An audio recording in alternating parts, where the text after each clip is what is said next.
Hello friends, आपल्या सर्वांची आवडती मालिका तू ही रे माझा मितवा या मालिकेच्या आजच्या गुरुवार 14 मेच्या एपिसोडमध्ये एकानंतर एक भारी ट्विस्ट आले आहेत. आणि सगळ्यात मोठा ट्विस्ट म्हणजे ईश्वरीने ठरवलंय की लवकरच रमाकांत आणि सुप्रियाची भेट घडवून आणायची. या दोघांना एकमेकांसमोर आणायचं आणि मग त्या दिवशी हॉटेलमध्ये काय काय घडलं होतं हे सगळं या दोघांना समोरासमोर बसवून जाणून घ्यायचं. म्हणजे हे दोघे एकमेकांच्या समोर आले तर नक्कीच काहीतरी क्लू मिळेल आणि या क्लूच्या मदतीने ज्या व्यक्तीने हे सगळं कटकारस्थान घडून आणलं होतं त्या व्यक्तीपर्यंत पोहोचता येईल. मग कदाचित रमाकांतला माहीत असेल की त्याला गुंगीचं औषध कुणी दिलं, कदाचित वल्लरीनेच त्याला ही कॉफी आणून दिली असेल हे तो सांगू शकतो. किंवा मग जेव्हा सुप्रिया सांगेल की मला एक बाई भेटली होती जिने हॉटेलमध्ये सांगितलं की इंटरव्ह्यू चालू आहेत, ती बाई अशी घाऱ्या डोळ्याची होती, गोरी गोरी होती, मग रमाकांत सांगू शकतो ती तर वल्लरी आहे, आमच्या घरातच राहायची, अविनाशची बायको. म्हणजे आता लवकरच वल्लरीचं सत्य समोर येऊ शकतं. मग हे सगळं नेमकं घडलं तरी कसं हे जाणून घेण्यासाठी हा व्हिडिओ शेवटपर्यंत नक्की पहा. फ्रेंड्स, आजच्या एपिसोडच्या सुरुवातीलाच अंजली ही राजेशला म्हणते, मला खूप आनंद झालाय, मी देवासमोर साखर ठेवते आणि तुमच्यासाठी काहीतरी गोड खायला घेऊन येते. राजेश म्हणतो ठीक आहे. अंजली बाहेर गेल्यानंतर राजेश डोक्याला हात मारून घेतो आणि म्हणतो, बावळट बायको कुठली, माझ्या बावळट बायकोला कळतच नाहीये, मला गोड गोड खायला नकोय, मला माझ्या आयुष्यात आहे ना गोड गोड मुली हव्या आहेत. या बावळट अंजलीबरोबर जर मी संसार करत बसलो ना तर माझ्या आयुष्याची पार वाट लागून जाईल. आता बँगलोरला तर माझं एक सावज आहेच, तेथे जाऊन तर मी मजा मारतोय, पण आता मुंबईसुद्धा एखादा टाइमपास हवा ना. लाईफमध्ये टाइमपास खूप महत्त्वाचा आहे. आता जी नवी असिस्टंट येईल ना ती असिस्टंट माझी मुंबईमध्ये माझा नवीन टाइमपास असेल असा विचार करून राजेश खूप खुश होतो आणि म्हणतो, शेवटी वाघ हे मी वाघ, वाघ शिकार केल्याशिवाय कसा गप्प राहणार, असं म्हणून तो असा वाघाची ॲक्शन करतो. खरंच हा सीन खूप कॉमेडी आहे. आणि मग राजेश त्याचं कपाट उघडतो. या कपाटात त्याची एक बॅग असते आणि या बॅगेत एक छोटीशी दारूची बाटली असते, म्हणजे कोणाला ती सापडणार नाही. राजेश ही दारूची बाटली हातात घेतो आणि म्हणतो, बाई आणि दारू या दोनच गोष्टी मला आवडतात, बाई तर भेटली आहे, आता दारूची वेळ, असं म्हणून तो दारूचा एक घोट पितो आणि म्हणतो, वाह, आता लवकरच एका दुसऱ्या बाईची सुद्धा सोय करावी लागेल असा विचार करून राजेश खूप खुश होतो. फ्रेंड्स, या मालिकेतील राजेश, त्याचे डायलॉग्स आणि त्याचे ॲक्टिंग हे सगळं जबरदस्त आहे, यात शंका नाही. आणि मग दुसरा दिवस उजाडतो. सगळेजण ब्रेकफास्टबद्दल बोलत असतात तेवढ्यात आकाश तेथे येतो आणि म्हणतो, कोणालाही ब्रेकफास्ट करण्याची गरज नाहीये, आज मी सगळ्यांसाठी अमेरिकन ब्रेकफास्ट आणला आहे. मामा म्हणतो, अरे वा, अमेरिकन ब्रेकफास्ट, चला मग डायनिंग टेबलवर. तर आकाश म्हणतो, नाही हो डॅड, त्यासाठी डायनिंग टेबलवर जायची गरज नाहीये, तुमची पोहे उपमा असा नाहीये, तर मी पॅनकेक्स आणले आहेत. हे ऐकून सगळ्यांना खूप आनंद होतो. मामा म्हणतो, अरे अमेरिकन नाव दिल्याने काय ते पॅनकेक्स नाही होत, तर त्याला गोड घावन असं म्हणतात. हे ऐकून आकाश खूप चिडतो आणि म्हणतो, ओ डॅड, काही पण बोलू नका, ते वेगळं असतं आणि हे वेगळं असतं. आणि मग आकाश हा सगळ्यांना पॅनकेक्स देऊ लागतो, त्यावर चॉकलेट सिरप टाकतो, त्यामुळे सगळे खूप खुश होतात. आणि तेथेच रमाकांत हा काहीतरी मनन चिंतन करत बसलेला असतो. मामा म्हणतो, रमाकांत भाऊजी या ना, तुम्ही सुद्धा नाश्ता करून घ्या, मामी खूप चिडते. आणि मामाच्या हातातून ही प्लेट हिसकावून घेऊन म्हणते, ओ तुम्हाला काय एवढं देणं घेणं आहे हो, त्यांचं ते पाहून घेतील ना, येथे बायको शेजारी उभी आहे, तिला नाही विचारलं, आणि भाऊजी घ्या ना, भाऊजी घ्या ना, तुम्हाला खूप पुळका आहे त्यांचा. हे ऐकून रमाकांतला वाईट वाटतं. ईश्वरी मात्र चिडते आणि म्हणते, मामी हे तुम्ही खूप चुकीचं केलं, हे आपल्या घरचे संस्कार नाहीये, एखाद्या बाहेरच्या व्यक्तीला सुद्धा आपण खाण्याबद्दल विचारतो आणि बाबा समोर होते म्हणून मामांनी विचारलं, आणि तुम्ही असं करणं हे मला बिलकुल आवडलेलं नाहीये. मामी चिडून म्हणते, ए ईश्वरी, मी काय करायचं आणि काय नाही करायचं हे तुम्हाला नाही शिकवायचं, आणि तुला आवडलं काय नाही आवडलं काय याच्याशी मला काही देणं घेणं नाहीये, मला फरकच पडत नाही. ईश्वरी चिडून म्हणते, मामी सगळ्यांनी पाहिलं की तुम्ही मामाच्या हातातून कशी प्लेट हिसकावून घेतली, हे अतिशय चुकीचं आहे. तेवढ्यात रमाकांत म्हणतो, ईश्वरी बेटा जाऊ दे, नको उगाच सकाळी सकाळी वाद घालूस, आणि आज माझा उपवास आहे, मला काही नकोय, मला काही खायचं नाहीये. मामी तर गप्प बसते, पण अंजली म्हणते, पहा ज्या माणसासाठी भांडतीये त्या माणसालाच खायचं नाहीये, मग आधी त्यांना विचारायचं ना आणि मग घरात वाद घालायचे. मामा चिडून म्हणतो, वल्लरी तू जे काही केलं ना अतिशय चुकीचं केलं.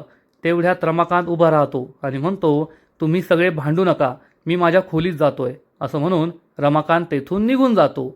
आणि मग आकाश खूप चिडतो आणि म्हणतो, बस झालं यार, मी सगळ्यांसाठी इतक्या चांगल्या मनाने पॅनकेक्स आणले होते आणि तुम्ही सगळे पुन्हा एकदा भांडताय. शांत बसा आणि गुपचूप खा. आकाश चिडलाय त्यामुळे सगळ्यांनाच वाईट वाटतं. मामा म्हणतो, ईश्वरी तू कोणाच्याही बोलण्याचा विचार करू नको. लोक काय बोलत असतात आपण एका कानाने ऐकायचं, दुसऱ्या कानाने सोडून द्यायचं. मागील 25-30 वर्षांपासून मी हेच करतोय. मामी खूप चिडते. आणि मामा ईश्वरीला म्हणतो, चल तू सुद्धा खाऊन घे. ईश्वरी म्हणते, नाही मामा, माझी इच्छा नाहीये. आणि ईश्वरी सुद्धा तेथून निघून जाते. मामी चिडून म्हणते, ओ मामासाहेब, झाले का मला टोमणे मारून? चला बसा, घ्या खाऊन, छान आहेत. मामा खूप चिडतो. आकाशला सुद्धा वाईट वाटतं. आणि मग थोड्या वेळानंतर ईश्वरी रमाकांतच्या रूममध्ये फराळाचं आणि चहा घेऊन येते आणि म्हणते, बाबा चला खाऊन घ्या. तर रमाकांत म्हणतो, अगं ईश्वरी बेटा नको, मला नको आहे. तर ईश्वरी म्हणते, काय नको आहे? तुम्हाला गोळ्या घ्यायच्या असतात ना, चला गुपचूप खाऊन घ्या, गरम गरम आहे तर.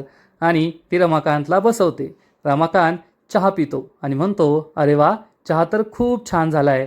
ईश्वरी मला तुझ्याशी महत्त्वाचं बोलायचं आहे आणि तू त्यासाठी नकार देणार नाही आहे. ईश्वरी विचारते, काय? तर रमाकांत म्हणतो, मला जाऊ दे, मी इथून जातो. जोपर्यंत मी जाणार नाही तोपर्यंत घरातील वाद संपणार नाही, घरातील आनंद परत येणार नाही. ईश्वरी चिडून म्हणते, नाही बाबा, मी तुम्हाला सांगितलंय ना, तुम्ही कुठेच जायचं नाहीये. आता फक्त थोडा वेळ मला द्या. एकदा का तुमच्यातले आणि अर्णव सरातले गैरसमज दूर झाले की मग सगळं काही ठीक होईल. या घरात खरा आनंद परत येईल. पण त्यासाठी तुम्हाला माझी मदत करावी लागणार आहे. रमाकांत विचारतो, कोणती मदत? तर ईश्वरी म्हणते, बाबा अनेक वर्षांपूर्वी इंदोरच्या त्या हॉटेलमध्ये जे काही घडलं होतं त्याबद्दल मला सांगा ना. माझ्या आईने मला सगळं सांगितलंय, पण तुम्ही तुमच्या बाजूने सांगितलं तर मला काही क्लू मिळू शकतो. ज्या व्यक्तीने हे घडून आणलं त्या व्यक्तीबद्दल आपल्याला काहीतरी कळू शकतं. रमाकांत खूप दुःखी होतो आणि म्हणतो, ईश्वरी बाळा, मला त्या घटनेबद्दल काहीच आठवत नाहीये आणि त्या घटनेने माझं संपूर्ण आयुष्य बर्बाद झालं. त्यामुळे ती घटना मला पुन्हा एकदा आठवायची नाहीये. मला काहीच विचारू नको. ईश्वरी म्हणते, बाबा असं काय करताय? तुमचं आयुष्य त्या घटनेने बर्बाद झालं, पण ते पुन्हा एकदा आबाद करायचं असेल, सगळं काही चांगलं करायचं असेल तर खरा गुन्हेगार कोण आहे ते शोधून काढावं लागेलच ना. तुम्ही थोडा विचार करा, सांगा मला काय झालंय. आणि रमाकांत म्हणतो, मी माझ्या एका महत्त्वाच्या बिझनेस मीटिंगसाठी त्या इंदोरच्या 5 स्टार हॉटेलमध्ये गेलो होतो आणि तेवढ्यात तेथे तुझी आई आली, सुप्रिया आली. रमाकांतला आठवतं, सुप्रियाने रमाकांतला विचारलं होतं, येथे जॉब इंटरव्ह्यू सुरू आहेत ना? तर रमाकांत म्हणाला, जॉब इंटरव्ह्यू? नाही, तुम्हाला कोणी सांगितलं? आणि तेवढ्यात सुप्रिया ही वल्लरीबद्दल सांगणार तर रमाकांतला चक्कर येते. रमाकांतला सुप्रिया विचारते, सर तुम्हाला काय होतंय? रमाकांत सांगतो, मला चक्कर येते. रमाकांत खाली कोसळू लागतो तर सुप्रिया त्याला सावरते. हे दोघे सोफ्यावर बसतात आणि रमाकांत बेशुद्ध होऊन सुप्रियाच्या खांद्यावर डोकं ठेवतो. त्याच वेळेस पत्रकार तेथे पोहोचतात आणि म्हणतात, काय मग रमाकांत राजशिर्के, तर हे सगळं चाललंय का तुमचं? त्यामुळे सुप्रिया खूप घाबरते. हे सगळं रमाकांतला आठवतं आणि रमाकांतचं डोकं खूप दुखू लागतं. रमाकांत आरडाओरडा करू लागतो, आई आई ग, डोकं खूप दुखतंय. ईश्वरी घाबरते. रमाकांत चक्क खालीच पडतो. ईश्वरी विचारते, बाबा काय झालं तुम्हाला? रमाकांत सांगतो, डोकं खूप दुखतंय. रमाकांत जोरजोरात ओरडत असतो. त्याचा हा आवाज ऐकून वल्लरी तेथे पोहोचते. वल्लरीला आश्चर्य वाटतं की यांना काय झालंय. आणि मग आकाश, मामा, आजी, अंजली, अर्णव सगळे तेथे पोहोचतात आणि रमाकांत जोरजोरात ओरडत असतो, डोकं खूप दुखतंय. आणि मामा रमाकांतला पाणी प्यायला देतो. रमाकांत म्हणतो, नाही नाही, मला नकोय. ईश्वरी म्हणते, बाबा पाणी प्या. आणि रमाकांत पाणी पितो. वल्लरी विचारते, ईश्वरी तू यांना असं काय विचारलंस ज्यामुळे त्यांचं डोकं दुखतंय? पण ईश्वरी काहीच बोलत नाही. वल्लरी म्हणते, मी पाहिलंय, तू त्यांना काहीतरी विचारत होतीस आणि ते असे खाली पडले. तुझ्यामुळे त्यांना त्रास होतोय. सांग, तू त्यांना काय विचारत होतीस? पण ईश्वरी वल्लरीला काहीच सांगत नाही. अर्णव म्हणतो, मामा आत्ताच्या आत्ता डॉक्टरांना बोलव आणि त्यांना तपासायला सांग. अर्णव तेथून निघून जातो. ईश्वरीला वल्लरी पुन्हा एकदा जाब विचारते, सांग लवकर, काय विचारत होतीस? पण ईश्वरी काहीच बोलत नाही. मामा डॉक्टरांना फोन करू लागतो तर वल्लरी चिडून म्हणते, ओ डॉक्टरांना फोन करायची काही गरज नाहीये. घरातील सगळ्यांचं लक्ष वेधून घेण्यासाठी ते हे नाटक करताय. मामा चिडून म्हणतो, हो हो हो, तुझा खूप वेळ वाया गेला असेल ना, खूप कामं केली असती तू आत्तापर्यंत. मामी रागारागाने निघून जाते. सगळेजण तेथून निघून जातात. ईश्वरीला मात्र रमाकांतची खूप काळजी वाटते की मी त्यांना त्या घटनेबद्दल विचारलं आणि त्यांना एवढा त्रास झाला. वल्लरी बाहेर येते आणि विचार करते, ईश्वरीने काय विचारलं असेल रमाकांतला. नक्कीच त्या दिवसाबद्दल विचारलं असेल, त्या घटनेबद्दल विचारलं असेल. रमाकांत घरी आल्या आल्या या ईश्वरीने आपल्या आईच्या बाजूने लगेच पुरावे गोळा करायला सुरुवात केली असा विचार करून वल्लरी खूप चिडते. इकडे ईश्वरी ही रमाकांतला बेडवर बसवते आणि म्हणते, बाबा डॉक्टर आत्ता येतील, तोपर्यंत तुम्ही आराम करा. रमाकांत आराम करतो. ईश्वरी विचार करते, मला आता बाबांना काहीही विचारता कामा नये, नाहीतर बाबांना आणखीन त्रास होईल. पण बाबांना जर त्या घटनेबद्दल विचारलं नाही तर सत्य कसं समोर यायचं हाच प्रश्न ईश्वरीला पडतो. आणि इकडे वल्लरी खूप चिडते आणि म्हणते, ईश्वरी त्या रमाकांतला सगळं काही विचारतीये आणि जर रमाकांतला माझ्याबद्दल काही माहीत असेल किंवा एखादा पुरावा त्याच्याजवळ असेल ना तर सगळा खेळ संपेल आणि मग माझं काही खरं नाही. आता मला लवकरात लवकर काहीतरी करावं लागणार आहे. लवकरात लवकर सगळी चक्र फिरवावी लागतील आणि माझ्या विरुद्धचा एकही पुरावा मला आता मागे ठेवता येणार नाही. त्या श्रीकांत धुमाळकडे त्या सगळ्या फोटोजचे ओरिजिनल निगेटिव्हज आहेत. मला ते कोणत्याही परिस्थितीत लवकरात लवकर मिळवावे लागतील, नष्ट करावे लागतील, म्हणजे माझ्या विरुद्ध कोणताच पुरावा राहणार नाही असा विचार वल्लरी करते. आणि इकडे ईश्वरी विचार करते, आता माझ्यासमोर एकच पर्याय, तो म्हणजे माझ्या आईला आणि बाबांना एकमेकांसमोर आणायचं. हे दोघे एकमेकांसमोर आले तर नक्कीच काहीतरी पुरावा सापडू शकतो असा विचार ईश्वरी करते आणि म्हणते, बाबा आता तुम्ही थोडा वेळ आराम करा, मी येतेच. रमाकांत हो म्हणतो. ईश्वरी रूमबाहेर निघून जाते. आणि इकडे आपला राजेश चक्क ऑफिसला निघालेला असतो. आता त्याच्याकडे 4 व्हीलरसुद्धा आली आहे आणि तो 4 व्हीलरमध्ये जात असतो आणि चक्क त्याच्या बँगलोरमधील गर्लफ्रेंडशी बोलत असतो. बँगलोरमधील गर्लफ्रेंड विचारते, राजेश तू येथे नाही आहे ना, तर मला करमतच नाही आहे, तू कधी येणार आहे, या विकेंडला येतोयस ना. तर राजेश म्हणतो, हो मग तुला भेटायचं असल्यावर यावंच लागेल. तर ही गर्लफ्रेंड म्हणते, मग आपण दोघे मस्त शॉपिंग करूया. राजेश विचारतो, काय खास. तर ही गर्लफ्रेंड म्हणते, खास काही नाही, घरासाठी कर्टन्स घ्यायचे आहेत, घरातील वस्तू घ्यायच्या आहेत. राजेश म्हणतो, तू ये ना, एकदम बोरिंग आहेस, मला वाटलं काहीतरी भारी घ्यायचं असेल म्हणून तू मला बोलवतीयेस, तू एक नंबरची घर कोंबडी आहेस. तर ही म्हणते, हो हो आहेस मी घर कोंबडी, मला आहे ना माझ्या घराला खूप सुंदर सजवायचं आहे. तर राजेश म्हणतो, मग एक काम करूया, आपण घरासाठी ताडपत्रीसुद्धा घेऊया. गर्लफ्रेंड विचारते, ताडपत्री कशासाठी. तर राजेश म्हणतो, आता पावसाळा येतोय ना, तर तुझ्या झोपडीवर टाकण्यासाठी, म्हणजे पावसाचं पाणी नाही गळणार. हे ऐकून ही गर्लफ्रेंड हसू लागते आणि म्हणते, राजेश तुझा हाच सेन्स ऑफ ह्युमर आहे ना, मला खूप आवडतो, तू मला खूप हसवतो, चल मग भेटूया लवकरच. राजेश म्हणतो, हो हो भेटूया. आणि राजेश फोन कट करतो. राजेश म्हणतो, बावळट कुठली. आणि तेवढ्यात राजेशच्या गाडीसमोर एक मुलगी येते. राजेश जोरात गाडीचे ब्रेक दाबतो. ही मुलगी खाली पडते. राजेश चांगलाच घाबरतो, गाडीतून खाली उतरतो आणि या मुलीला काही लागलं की नाही हे पाहण्यासाठी पुढे येतो. तर या मुलीला पाहून राजेश तिच्यावर फिदाच होतो. ही मुलगी खूप सुंदर असते आणि तिची फाईल गोळा करत असते. राजेश तिच्याकडे एकटक पाहतच राहतो आणि विचार करतो, वाह काय आयटम आहे, एकदम माझ्या कलेक्शनमध्ये ठेवण्यासारखा. ही मुलगी वर पाहते तर राजेश म्हणतो, सॉरी सॉरी तुम्हाला जास्त लागलं तर नाही ना. तर ही मुलगी राजेशवर खूप चिडते आणि म्हणते, ओ तुम्हाला दिसत नाहीये का, काय केलं तुम्ही, किती लागलंय मला, माझे सगळे कपडे खराब झाले, सगळे डॉक्युमेंट्स पडले, मला इंटरव्ह्यूला जायचं होतं, आता किती उशीर झालाय मला, कसं जाणार मी असं. राजेश म्हणतो, मला खरंच माफ करा, तुम्ही अचानक गाडीसमोर आला ना म्हणून मी असं झालं, माफ करा, तुम्हाला मी कुठे सोडू का. तर ही मुलगीसुद्धा मूर्खासारखी म्हणते, तुम्ही मला सोडू शकता का, ठीक आहे सोडा ना, तसाही मला खूप उशीर झालाय. राजेश म्हणतो, हो हो बसा. राजेश गाडीचा दरवाजा उघडतो, तिला गाडीत बसवतो आणि विचार करतो, वा राजेश वा, काय नशीब आहे तुझं, तुला आहे ना शिकार शोधावी नाही लागत, तर शिकार ही स्वतःहून तुझ्याकडे चालत येते. आता चला शिकार करायला मोकळे. असा विचार करून राजेश खूप खुश होतो, गाडीत बसतो आणि तिला ड्रॉप करायला निघून जातो. आणि इकडे वल्लरी ही चक्क श्रीकांत धुमाळला भेटायला आलेली असते.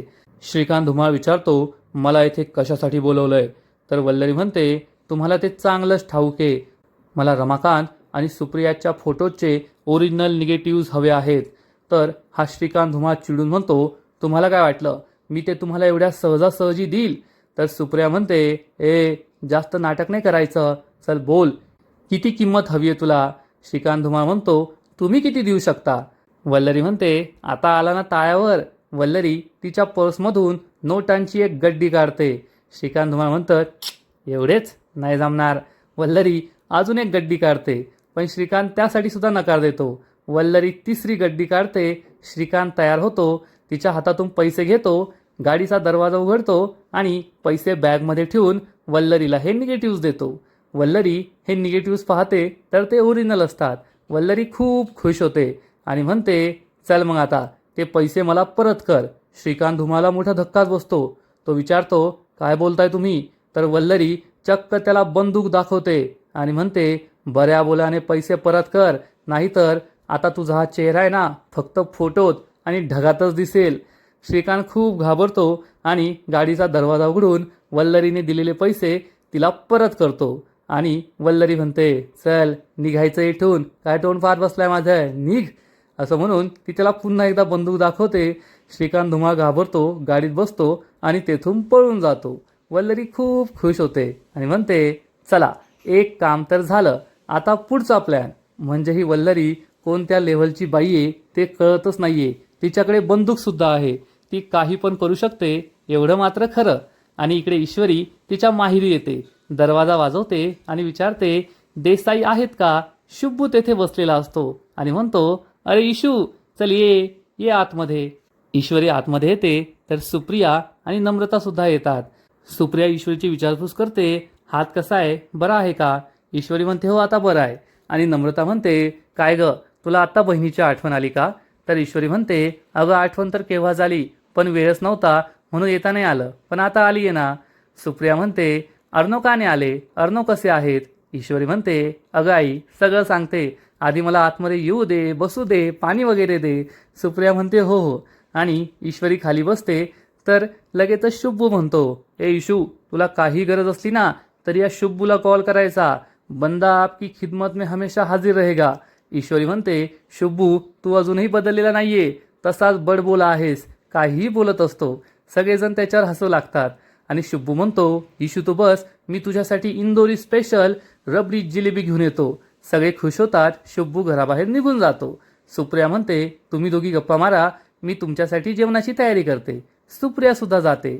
नम्रता ईश्वरीजवळ बसते आणि विचारते, इशू आकाश सर कसे आहेत? ईश्वरी म्हणते, त्यांना काय झालंय, ते तर चांगलेच आहेत. तर नम्रता म्हणते, नाही ना, काल रात्री त्यांच्यावर पुन्हा एकदा जीवघेणा हल्ला झाला. हे ऐकून ईश्वरीला मोठा धक्काच बसतो. ईश्वरी विचारते, काय जीवघेणा हल्ला? पण त्यांनी तर घरी काहीच सांगितलं नाही. नम्रता म्हणते, त्यांनी मला सुद्धा सांगितलंय कोणाला काही सांगू नको, पण मी तुला सांगतेय, काल रात्री जेव्हा त्यांनी मला ड्रॉप केला ना तेव्हा एका व्यक्तीने त्यांच्यावर जीवघेणा हल्ला केला आणि ही पहिली गोष्ट नाहीये, याच्या आधी सुद्धा हे घडलंय. ईश्वरी म्हणते, हो याच्या आधी मला माहिती आहे की त्यांच्यावर हल्ला झाला होता, पण अचानक त्यांचा हा कोणता दुश्मन जन्माला आलाय जो त्यांच्यावर पुन्हा पुन्हा हल्ले करतोय? नम्रताला सुद्धा हाच प्रश्न पडतो. नम्रता म्हणते, आपल्याला आकाश सरांची काळजी घ्यावी लागेल, मला तर त्यांची खूप भीती वाटतेय. आणि इकडे अर्णव हॉलमध्ये त्याचं काम करत बसलेला असतो. तेवढ्यात मामा आणि आजी तेथे येतात. मामा सांगतो, अर्णव आम्ही हॉस्पिटलमध्ये चाललोय. अर्णव विचारतो, काय झालं? तर मामा सांगतो, अरे घाबरण्यासारखं काही नाहीये, आईचं रुटीन चेकअप करायला घेऊन चाललोय. अर्णव म्हणतो, ठीक आहे. मामा आणि आजी निघून जातात. तेवढ्यात आकाश तेथे येतो आणि म्हणतो, दादा मी सुद्धा ऑफिसला चाललोय. आणि तो अर्णवजवळ बसतो आणि म्हणतो, आजकाल तुझी खूप चिडचिड होतीये. रमाकांत काका घरी आल्यापासून तू अस्वस्थ आहेस. आता घरात तू आणि ते एकटेच आहेत, उगाच त्यांच्याशी भांडत बसू नको. अर्णव म्हणतो, ठीक आहे. आणि आकाश तेथून निघून जातो. तर इकडे आपला राजेश आपल्या नवीन शिकारीबरोबर ऑफिसला चाललेला असतो आणि तिची सगळी माहिती काढून घेण्याचा प्रयत्न करतो आणि विचारतो, तुमचं नाव काय आहे? तर ही नवीन मुलगी तिचं नाव सांगते. राजेश हा तिची सगळी माहिती काढून घेतो. विचारतो, तुम्ही कुठे राहतात? तर ही मुलगी सांगते, येथेच मुंबईमध्येच, माझा जन्म मुंबईतच झाला आणि शिक्षण सुद्धा मुंबईतच झालं. राजेश विचारतो, पण तुम्ही आता कुठे इंटरव्ह्यूला चालला आहात का? कुठे चाललात? म्हणजे मला तुम्हाला ड्रॉप करायला. तर ही मुलगी सांगते, मी ना एका मोठ्या कंपनीत चालली आहे, खूप मोठी कंपनी आहे, तुम्ही नाव ऐकलं असेल, सात्विक फॅशन्स. हे ऐकून राजेश खूप खुश होतो आणि म्हणतो, हो हो, खूप मोठी कंपनी आहे, सगळ्यांनीच नाव ऐकलंय. राजेश या मुलीची सगळी माहिती काढून घेत असतो. विचारतो, घरी कोण कोण आहे? ही मुलगी सांगते, मी, आई बाबा, माझा छोटा भाऊ आणि माझ्या छोट्या भावाचं शिक्षण सुरू आहे ना, त्यामुळे मला जॉब हवा आहे, म्हणूनच मी तेथे जॉब इंटरव्ह्यूसाठी चालली आहे. राजेश म्हणतो, तुम्हाला नक्की जॉब मिळेल, तुम्ही काळजी करू नका. आणि तेवढ्यात सात्विक फॅशनचं ऑफिस येतो आणि ही मुलगी गाडी थांबवायला सांगते आणि म्हणते, थँक्यू, तुम्ही मला इथे सोडलं आणि सॉरी, पण तुम्ही मला खूप पकवलं, नुसते प्रश्न विचारत होता, मला असं वाटत होतं की माझा इंटरव्ह्यू सुरू आहे. हे ऐकून राजेश हसतो आणि म्हणतो, सॉरी, मी तुम्हाला एवढं पकवलं, पण तुम्हाला तुमचा जॉब मिळालाय. हे ऐकून या मुलीला आश्चर्यच वाटतं. ही मुलगी विचारते, मला जॉब मिळालाय म्हणजे? तर राजेश सांगतो, तुम्ही ज्या जॉब इंटरव्ह्यूसाठी सात्विक फॅशनमध्ये चालला होतात ना, मी तेथेच काम करतो आणि ही पोझिशन माझ्याच अंडर होती. तुम्ही माझ्याच पर्सनल असिस्टंट, माझ्या PA म्हणून काम करणार आहात आणि मी तुम्हाला सिलेक्ट केलंय, तुम्हाला हा जॉब मिळालाय. या मुलीला खूप आनंद होतो आणि ही मुलगी म्हणते, सॉरी सर, मला माहीत नव्हतं की तुमच्याच अंडर ही पोझिशन आहे, नाहीतर मी तुमच्याशी असं बोलले नसते. राजेश म्हणतो, इट्स ओके, आता तुम्ही फक्त आतमध्ये जायचंय आणि HR बरोबर बसून तुमचं सॅलरी डिस्कशन करून घ्यायचंय. बाकीचा तुमचा इंटरव्ह्यू झालाय तसं मी त्यांना कळवतो. ही मुलगी खूप खुश होते. राजेशला म्हणते, थँक्यू सर. राजेश हात पुढे करतो आणि ही मुलगी त्याच्याशी हात मिळवते. ही मुलगी थँक्यू म्हणून गाडी बाहेर निघून जाते. राजेश खूप खुश होतो आणि विचार करतो, याला म्हणतात देने वाला जब भी देता, देता छप्पर फाड के. राजेशला नवीन शिकार मिळालेली असते आणि राजेश चांगलाच खुश होतो की माझं नशीब किती चांगलं आहे, शिकार ही माझ्याकडे स्वतःहून चालून येते. आणि आजचा एपिसोड येथेच संपतो. फ्रेंड्स, तू ही रे माझा मितवा या मालिकेचा आजचा एपिसोड खरंच खूप भारी होता. आता रमाकांत आणि सुप्रिया या दोघांना एकमेकांसमोर आणायचं आणि लवकरात लवकर खरा गुन्हेगार शोधून काढायचा असं ईश्वरीने ठरवलंय. आणि जेव्हा रमाकांत आणि सुप्रिया एकमेकांच्या समोर येतील तेव्हा नवीन खरा गुन्हेगार नक्कीच सापडेल, एवढं मात्र खरं. आजचा एपिसोड तर भारी होता, पण या मालिकेचा पुढील एपिसोड आणखीन भारी असणार आहे. आणखीन मोठा ट्विस्ट या मालिकेत येणार आहे. मग नेमकं घडणार तरी काय? तर फ्रेंड्स, तू ही रे माझा मितवा या मालिकेच्या पुढील एपिसोडमध्ये आपण पाहू, ईश्वरी आपल्या घरी असेल, सगळे जेवण करत असतील आणि तेवढ्यात या शुब्बूच्या डाव्या हातावर जखम झाली आहे ही गोष्ट ईश्वरीला कळणार आणि ईश्वरी शुब्बूला विचारेल, तुझ्या हातावर जखम कशी झाली आहे? म्हणजे आता ईश्वरीला हे सुद्धा समजू शकतं की आकाशवर हल्ला करणारा हा शुब्बूच आहे. तर दुसरीकडे रमाकांत आणि अर्णव हे दोघे एकटेच घरी असतील. रमाकांत हा स्वतःसाठी चहा बनवून घेत असेल आणि चहाचं गरमागरम पातेलं रमाकांतच्या पायावर पडणार. रमाकांत जोरात ओरडणार, आई ग आई ग. आणि अर्णव हे ऐकेल. मग अर्णव रमाकांतची मदत करणार का? या बाप लेकातील भांडण कमी होणार का? हे पाहायला मजा येईल. तर दुसरीकडे ईश्वरीने आपले प्रयत्न सुरू केले असतील. ईश्वरी सुप्रियाला सांगेल की अर्णवचे बाबा रमाकांत राजश्रीके मला सापडले आहेत आणि मी त्यांना घरी घेऊन आली आहे. हे ऐकून सुप्रियाला धक्काच बसेल. ईश्वरी म्हणेल, आता तुम्ही दोघांनी एकमेकांच्या समोर येण्याची वेळ आली आहे. तुम्ही दोघे एकमेकांसमोर बसून त्या दिवशी काय काय घडलं ते सगळं मला सांगा. म्हणजे मला तुझ्याकडून जे कळालंय त्यापेक्षा जास्त रमाकांत बाबांकडून काहीतरी कळू शकतं आणि मग खरा गुन्हेगार कोण आहे ते आपल्याला लवकरच समजेल. आपण त्या व्यक्तीपर्यंत पोहोचू शकतो. सुप्रिया विचारणार, ईश्वरी तुला पूर्ण खात्री आहे का? हे आपण करायला पाहिजे, नाहीतर यामुळे प्रॉब्लेम्स आणखीन वाढतील. ईश्वरी म्हणेल, आई हाच योग्य पर्याय आहे, नाहीतर ज्या व्यक्तीने हे सगळं केलंय ना त्याच्यापर्यंत आपण कधीच पोहोचू शकणार नाही. आणि जोपर्यंत खरी गुन्हेगार व्यक्ती सापडत नाही तोपर्यंत तुझ्यावर आणि बाबांवर लागलेले सगळे आरोप खोटे आहेत हे आपण सिद्ध करू शकत नाही. अर्णव सर अंजलीताईंच्या मनातील त्यांच्या बाबांविरुद्धचा गैरसमज दूर करू शकत नाही, तुझ्या विरुद्धचा गैरसमज दूर करू शकत नाही. त्यामुळे तुम्हाला दोघांना आता एकमेकांसमोर यावंच लागेल. सुप्रिया यासाठी तयार होईल. मग आता जेव्हा सुप्रिया आणि रमाकांत एकमेकांसमोर येतील तेव्हा काय होईल? वल्लरीबद्दल सगळं सत्य त्यांना समजणार का? वल्लरीबद्दलचे पुरावे भेटणार का? हे पाहायला मजा येईल. तर फ्रेंड्स, तुम्हाला सुद्धा तू ही रे माझा मितवा ही मालिका आवडते का? नक्कीच कमेंट करून सांगा. आणि या मालिकेचे असेच नवीन नवीन एपिसोड, नवीन नवीन अपडेट सर्वात आधी पाहण्यासाठी व्हिडिओला लाईक करा, शेअर करा, चॅनलला सबस्क्राईब करून बेल आयकॉनवर क्लिक करा. म्हणजे या मालिकेचे नवीन नवीन एपिसोड तुम्हाला सर्वात आधी पाहायला मिळतील. खूप खूप खूप धन्यवाद.